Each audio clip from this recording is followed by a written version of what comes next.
आज की बात। स्वागत। आज की बात में है कनिष्क, एक ऐसे बौद्ध सम्राट जिनके विषय में यह कहा जाता है कि मध्य एशिया और पश्चिम एशिया में जो बुद्ध धर्म का प्रचार और प्रसार हुआ, उसका जो फैलाव हुआ, जिसके लिए कनिष्क का योगदान बहुत बड़ा रहा है। वैसे पार्श्व महाकवि भदंत अश्वघोष, महान बौद्ध दार्शनिक वसुमित्र, ये सब इसी युग में पैदा हुए जब कनिष्क थे। तो आइए जरा कनिष्क के साथ आगे बढ़ते हैं। यह लगभग ईसा पूर्व 3री शताब्दी का मध्यकाल है, जब नोमड और पास्त्रल जाति के कबीले ये मध्य एशिया से दक्षिण और पश्चिम की ओर मुड़े। ईसा पूर्व 3री शताब्दी, यानी कि आप ऐसा मान के चल सकते हैं कि तथागत बुद्ध के लगभग 250-300 साल के बाद का वक्त, मतलब उनके प्रादुर्भाव के। मध्य एशिया के ये जो कबीले हैं, नोमड और पास्त्रल, ये दोनों कबीले जब इधर मध्य एशिया की ओर आने लगे और यहां से फिर ये दक्षिण और पश्चिम की ओर मुड़े, तो ये जो उनका वहां से निकलना, इन कबीलों का, बहुत से लोग ये मान के चलते हैं कि शायद वे जानवरों के चारे की तलाश में निकले थे, या फिर अपने आप को भी जीवित रखने के और अपने आप को भी कहीं किसी स्थान पर सुरक्षित बनाने की जद्दोजहद में वो इस तरफ निकले होंगे। देखिए, कारण कोई भी रहा हो, लेकिन उन्होंने सदा के लिए उनकी जन्मभूमि छोड़ दी, ये बड़ा विशेष है। फिर ये कबीले जो वहां से निकले और मध्य एशिया से ये दक्षिण और पश्चिम एशिया की ओर जब आ गए, तो फिर ये लौटकर अपनी जन्मभूमि तक नहीं गए, वो यहीं रह गए। ये लोग बैक्टीरिया के ग्रीक साम्राज्य में बड़ी तेजी के साथ फैल गए, और बैक्टीरिया का जो ग्रीक साम्राज्य था, वहां पर ये बड़ी तेजी से फैले। उन्होंने वहां अपना शासन कायम किया। इन शुरू के कबीलों को भारतीय लोग शक नाम से जानते थे।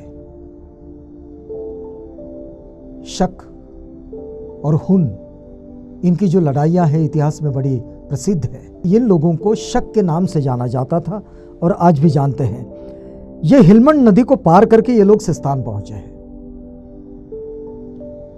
और ये भूभाग कंदहार के पश्चिम में था। आज का जो कंदहार है उसके ये पश्चिम में था, जो शकस्थान अथवा शक देश कहलाता था। इसे कोई शकस्थान कहता था, कोई शक देश कहलाता था। शक शासकों ने सौराष्ट्र या कठियावाड़ और गुजरात में भी अपनी जड़ें जमा ली और अंत में तक्षशिला और मथुरा तक फैल गए। ये कनिष्क के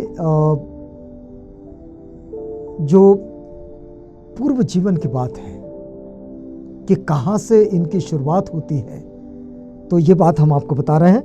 ये नोमड जाति का एक दूसरा कबीला बैक्ट्रिया आ गया, और इसी परिवार की एक शाखा कुषण के हिंदकुश पर्वत पार किया।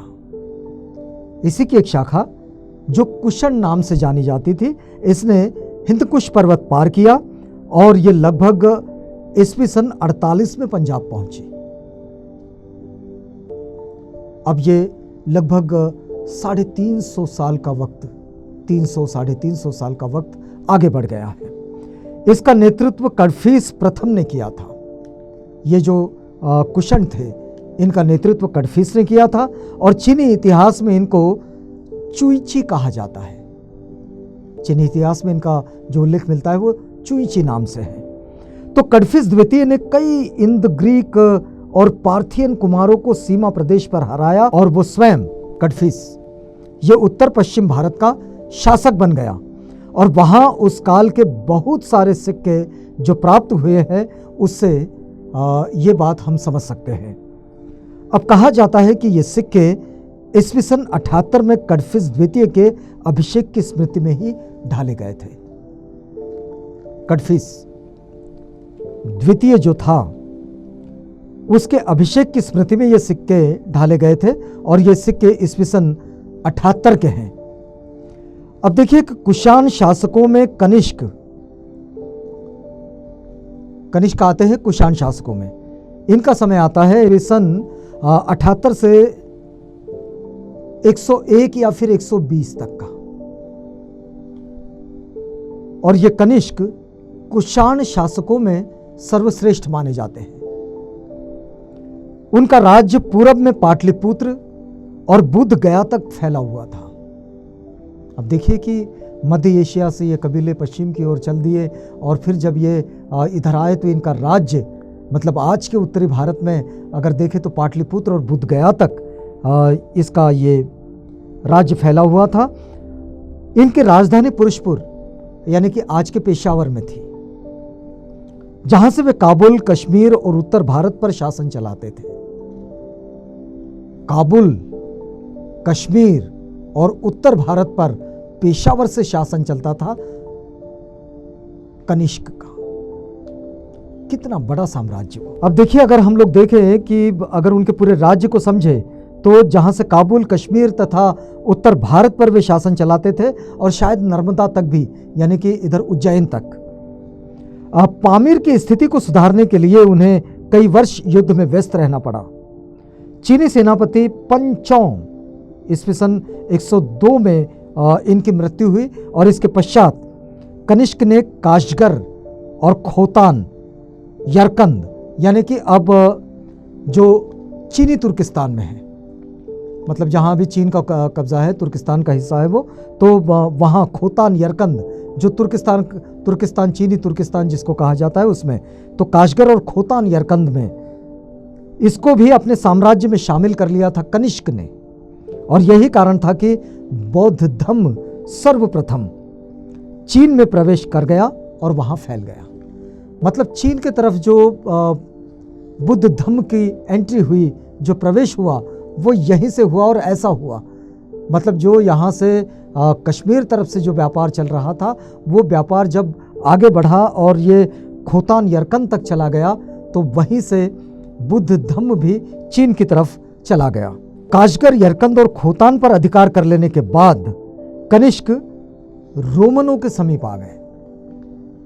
देखिए कि काशगर, यरकंद और खोतान पर अधिकार प्राप्त करने के बाद कनिष्क जो है वो यमनों के समीप आए और उनसे भी उन्होंने संबंध स्थापित किए। अब ये संबंध उनके कैसे थे जानेंगे अगली कड़ी में। इस समय हम लोग सम्राट कनिष्क, जो कि बुद्ध धर्म के प्रचार प्रसार में जिनका एक बड़ा योगदान है, बड़े महत्वपूर्ण राजा के रूप में जाने जाते हैं, तो कनिष्क की ये बात हम अगली कड़ी में आगे बढ़ाएंगे। अब हम इजाज़त चाहते हैं।